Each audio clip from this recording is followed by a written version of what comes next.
مرحبا بكم يا أصدقائي. أنا اسمي محمد ياسين حمروني وأدرس سنة رابعة مدرسة الابتدائية بني تورش هنية ملولش. الآن سنصنع زربية من القماش على شكل قلب. تفضلوا معا لنبدأ العمل.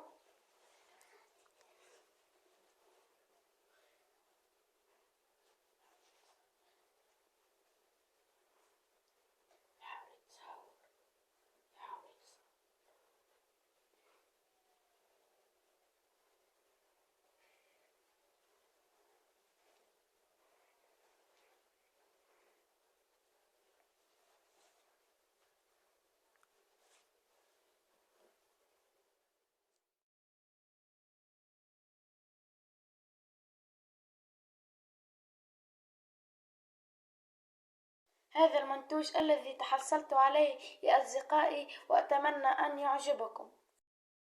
هذا المنتوج الذي تحصلت عليه